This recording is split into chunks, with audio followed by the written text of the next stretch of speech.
Olá, meus amigos, sejam todos muito bem-vindos de volta a este canal. Meu nome é César, este é o Leituras do César e hoje, mais uma vez, nós vamos entrar no tópico da inutilidade da vida social com esta novela de Lev Tolstói que se chama Padre Sérgio, escrita em 1890. Essa edição que eu tenho em mãos, como vocês podem ver, é a da Companhia das Letras, com a tradução da Beatriz Morabito, e também contém aqui os pós-fácios do professor Samuel Titan Jr. e do Boris Schneiderman. Se você nunca leu nenhuma obra do Tolstói e gostaria de se introduzir nela, recomendo que vocês comecem pelas suas novelas, porque as novelas condensam os temas principais que o Tolstói gosta de tratar nas suas obras. Nós temos muitas novelas famosas, como essa aqui que nós vamos comentar hoje, que é Padre Sérgio. Temos também Sonata Kreutzer, Senhores e Servos. São leituras que você pode fazer às vezes no final de semana, numa tarde, porque são textos um pouco mais curtos.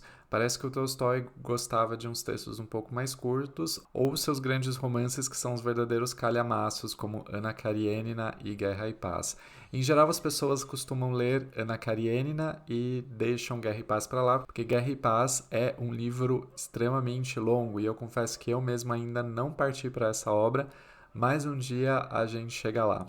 Padre Sérgio é uma obra, segundo aqui o texto do Samuel Titan, é mais para o final da vida do Tolstói. Ele morreu em 1910 e essa obra foi publicada em 1890. Pelo título do livro, nós sabemos que nós vamos ser apresentados a um padre e o nome dele é Sérgio. Porém, logo nas primeiras linhas, a pessoa que nos é colocada diante se chama Stepan Kasatsky. É um homem que não provém das classes altas da Rússia imperial. Seu pai era militar e, no seu leito de morte, quando Kasatsky tinha apenas 12 anos, fez com que a mãe de Kasatsky prometesse que ele seria introduzido na escola militar, na academia militar, e que ele também seguiria a carreira militar.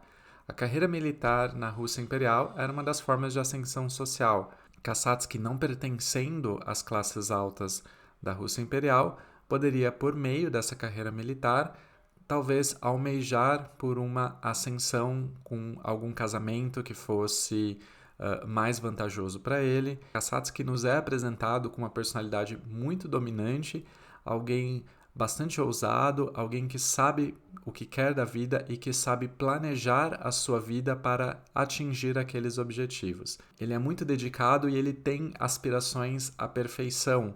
Ele quer ser o melhor em tudo que ele faz. Ele quer ser o primeiro aluno, ele quer ser o militar mais dedicado, aquele que tem a maior devoção pela pátria, pelo imperador, que é o Nicolau I. Então, todas essas aspirações vão ajudar com que ele ascenda socialmente ali nos regimentos da academia militar. Porém, essa personalidade astuta, ousada, vem com um porém.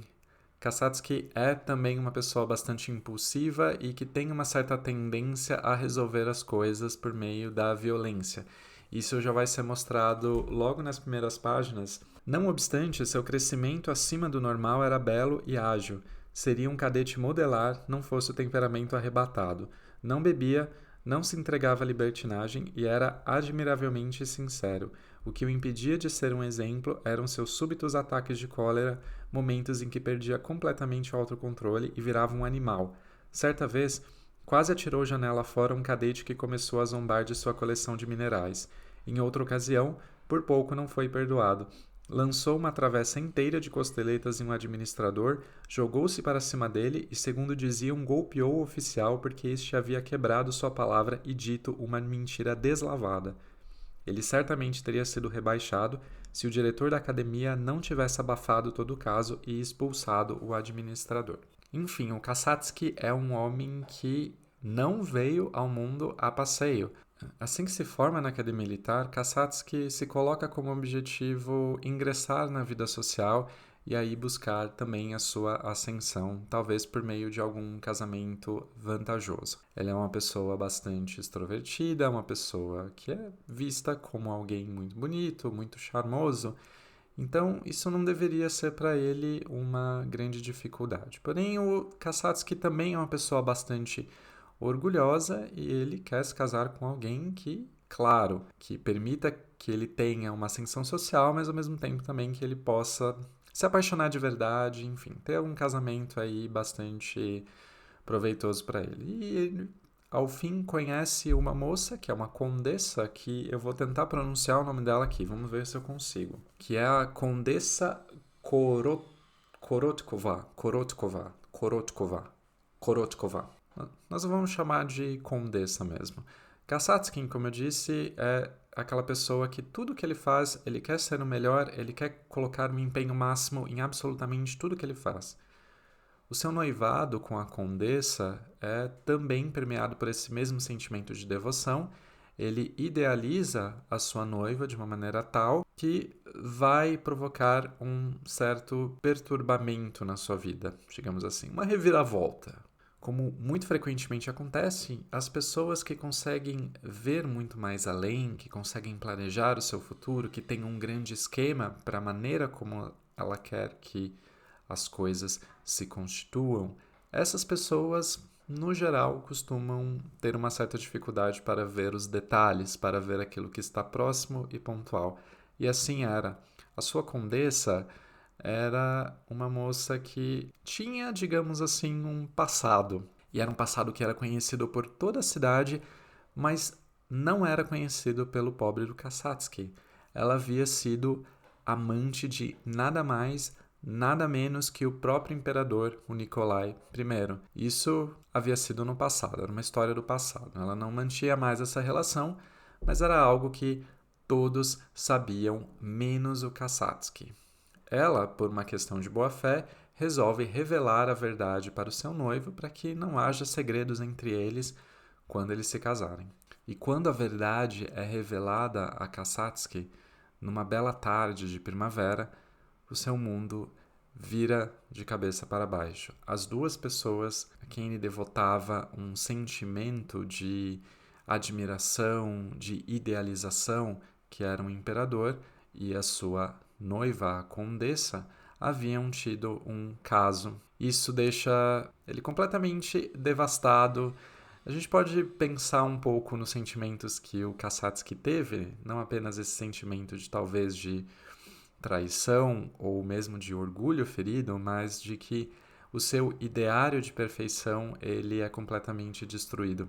Então ele passa a ver no mundo social uma camada que ele não havia previsto antes. As coisas, como ele gostaria que talvez fosse tudo mais fácil e mais simples e mais direto e mais linear, as coisas nunca são tão simples assim como a gente consegue imaginar. Nem tudo é preto no branco, às vezes as coisas são cinza. Kasatsky, com a sua personalidade extremamente orgulhosa, pensa imediatamente numa maneira de poder sair por cima dessa situação. Imagine vocês como sair por cima da situação em que a sua noiva foi amante nada mais, nada menos do que a pessoa mais importante da sua nação, o próprio imperador. Como ele faz isso? E a resposta dele é bastante simples. Ele resolve largar tudo e entrar num mosteiro onde ele vai adotar depois de toda a sua preparação para o sacerdócio, ele se torna o padre Sérgio. E o Tolstói, ele deve imaginar que o leitor fique um tanto quanto abismado com esse fato. Como assim? O personagem estava ali no topo da sua carreira militar, ele estava com a sua noiva, uma noiva bastante rica, um casamento bastante vantajoso, e como ele do nada resolve se tornar um padre. Bom, o Tolstói explica rapidamente, para você que está um pouco cético, que de fato o nosso Stepan Kasatsky era uma pessoa que tinha sentimentos religiosos, ele era uma pessoa honestamente e sinceramente religiosa, mas a sua decisão de abraçar o sacerdócio vem não exatamente desse sentimento religioso, mas do seu orgulho pessoal.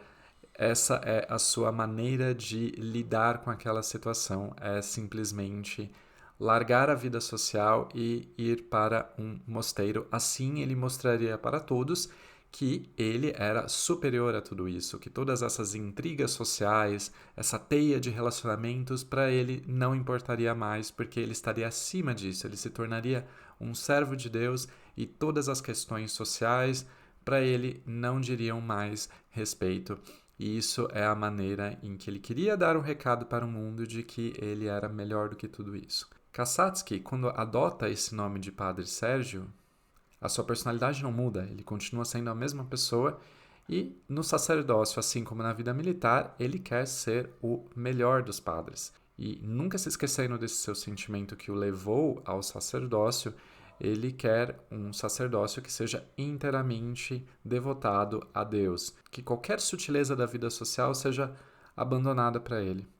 Aí nós vamos ter o primeiro conflito dele, em que ele percebe que o ambiente da Igreja Ortodoxa Russa não era totalmente da forma que ele imaginava que seria, porque aquela mesma dinâmica da vida social existia ali de uma determinada forma. Havia os membros do clero que eram carreiristas, que desejavam alcançar postos maiores, mais elevados, para que eles possam ser vistos pela sociedade. E Kassatski, agora Padre Sérgio, não deseja isso, ele repele todas essas coisas. Então ele pouco a pouco começa a nutrir uma certa misantropia, ou seja, um ódio às pessoas em geral. E, novamente, sempre querendo tomar essas decisões radicais, ele vai um passo adiante, querer ir para um claustro onde ele não vai precisar mais conviver com pessoa nenhuma, onde ele vai poder estar sozinho e devotar a sua vida a Deus, e somente a Deus, as orações, a todos os exercícios espirituais, isso numa gruta, num lugar muito distante de toda a sociedade. Assim como um outro livro que a gente leu nesse canal, As Avessas, de Huysmans, nós temos um personagem que se desencanta com a vida social. Nós temos aqui, porém, duas facetas um pouco diferentes uma da outra. O desencanto do protagonista de As Avessas, o Des Essonnes, é um desencanto que, no final das contas, se reverte numa maneira de se beneficiar da sociedade, mesmo sem participar dela. Então, ele se isola das pessoas, porém ele continua se beneficiando das vantagens da sociedade, como a produção artística, a boa comida, os luxos, etc. Aqui nós temos um desencanto social um pouco mais tradicional e um pouco mais extremo, porque Kassatski, agora Padre Sérgio, vai se afastar de todas as pessoas. O primeiro grande desafio do Padre Sérgio vai ocorrer numa noite de inverno, em que uma carruagem muito luxuosa com pessoas que estão procurando por diversão e que vivem a vida de uma maneira um tanto mais mundana. Essas pessoas, algumas delas parecem um tanto quanto em tédio, e a carruagem passando perto da gruta, surge a conversa a respeito desse Padre Sérgio, uma pessoa que se tornou conhecida na região por ser um monge muito retido e que não se interessa por nada que ocorra no mundo exterior. Um dos componentes desse grupo, que é uma divorciada que se chama, vamos tentar, Makovkina, vamos chamá-la apenas aí de divorciada, porque ela é apresentada dessa forma. Uma pessoa que, por puro tédio, resolve fazer uma aposta com um dos seus companheiros que ela conseguiria, em algumas horas, seduzir o Padre Sérgio e tirá-lo do seu celibato. A aposta é aceita e eles armam um plano para isso. Aquilo deveria ocorrer naquela mesma noite. Nesse momento, nós temos uma pequena introdução de um pensamento dela que é muito curioso e me chamou muita atenção quando eu estava lendo. O narrador diz o seguinte: a troika é a carruagem, mal balançava ou trepidava, o cavalo atrelado ao lado galopava regular e alegremente, a cauda solidamente presa pelo atafal adornado, a estrada plana, untada, ia ficando a galope para trás. O cocheiro audacioso sacudia as rédeas, um dos advogados e o oficial, sentados frente a frente, contavam piadas à vizinha Makovkina, a nossa divorciada, que estava sentado imóvel e pensava, apertando a peliça com vigor. Tudo sempre igual, tudo sempre torpe, rostos vermelhos e brilhosos que cheiram a vinho e tabaco, os mesmos assuntos, as mesmas ideias, e tudo girando sobre a mesma torpeza. E estão todos satisfeitos e certos de que assim deve ser e assim continuarão a viver até a morte. mas eu não posso. Isso me enfastia. Preciso de algo que me ponha do avesso, que me vire de cabeça para baixo. Suponhamos que acontecesse agora mesmo que em Saratov, acho, com aquelas pessoas que andaram até congelar. O que o nosso grupo faria? Como se comportaria? De forma vil, com certeza, cada um por si. E eu agiria da mesma forma, mas pelo menos sou bonita. Eles sabem disso. E esse monge, será que já não se interessa por isso? Não acredito, e é só por isso que me interessam. Como vocês podem ver, essa divorciada está vivendo uma crise espiritual. Ela acha também, da mesma forma que o padre Sérgio ou Stepan Kasatsky, começa a ter esse desencanto pela vida social. Começa a achar tudo aquilo extremamente monótono, sempre igual, banal e que não condiz com certas aspirações que ela tem, mas que ela ainda não consegue articular de uma maneira muito clara e muito evidente. Notem que ela salta de uma coisa para outra extremamente rápido. Ela faz esse pequeno salto de que ela está entediada, de que ela quer alguma coisa que a preencha, mas ela ainda não sabe o que é essa coisa. Né? De que ela precisa de algo que seja extremo, que transforme a vida dela de cabeça para baixo, né? Coloque a vida dela de cabeça para baixo, mas ela não faz a menor ideia do que é. Então, essa forma de se comportar, essa aposta que ela faz, está um pouco nesse sentido, de ela tentar ter essas experiências cada vez mais extremas, numa tentativa de encontrar um pouco daquilo, do preenchimento desse vazio que ela sente. E é justamente isso que vai acontecer nessa noite. É uma cena bastante tensa, a cena em que ela tenta de fato seduzir o Padre Sérgio, mas nesse caso o Padre Sérgio acaba resistindo e por causa disso ele termina por causar uma conversão dessa mulher e essa mulher também se torna freira. E isso faz com que a fama do Padre Sérgio naquela região comece a ficar cada vez maior. Ele se torna uma pessoa conhecida como um santo, como alguém que consegue operar milagres, que consegue converter os pecadores, que consegue curar os doentes. E essa fama, pouco a pouco, vai saindo do controle. E é muito boa essa parte, porque a gente vai acompanhando o sentimento do Padre Sérgio. O Padre Sérgio, ele está na sua caminhada espiritual, ele está querendo assim a sua santificação, ele está em busca dessa beatitude, porém ele percebe que esses milagres que ele começa a operar o distanciam um pouco dessa beatitude, vão colocando ele pouco a pouco mais longe da beatitude, porque ele começa a se sentir orgulhoso das coisas que ele faz, ele começa a gostar da atenção intimamente, ele começa a gostar dessa atenção que ele vai recebendo. Então existe todo esse paradoxo de que essa santidade que ele alcançou, que é manifestada por meio dos seus milagres, por meio dos seus conselhos e das suas palavras, da sua sabedoria, são, na verdade, um prenúncio da sua queda. É esse grande paradoxo que acho que torna essa história tão interessante, porque a gente percebe nessa hora que o Padre Sérgio ele é tão humano e como o Tolstói ele se importa com o destino desse personagem. O Padre Sérgio certamente é uma personificação de aspirações que o próprio Tolstói tem. Isso a gente sente ao longo do livro inteiro. Tolstói sempre o trata com uma compreensão, quase como um amor e com uma preocupação a respeito do destino desse personagem. E nós, com Tolstói, nós também ficamos preocupados, nós torcemos por ele, nós torcemos que ele consiga aquilo que ele está desejando tanto conseguir, e a gente se preocupa também com essas questões ou esses paradoxos ou esses questionamentos que ele vai se colocando a respeito da utilidade de todos esses exercícios espirituais que ele faz continuamente, até mesmo a sua dúvida em alguns momentos sobre a própria existência de Deus. Lendo um pouco os dois pós-fácios, a gente percebe que a ideia do Tolstói, na verdade, é fazer uma espécie de sátira social. Ele satiriza mais a sociedade em si do que o Padre Sérgio. O Padre Sérgio ele não é uma sátira. A sátira é a vida social, é essa banalidade da vida social, essa teia de intrigas que existe na sociedade que, no fim, não é benéfica a pessoa alguma.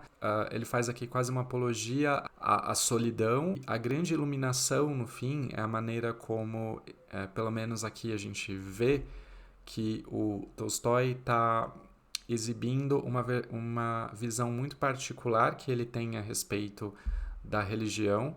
Ele acredita que a religião constituída, institucionalizada, nos afasta de Deus de alguma forma, é essa maneira como ele vê aqui, né?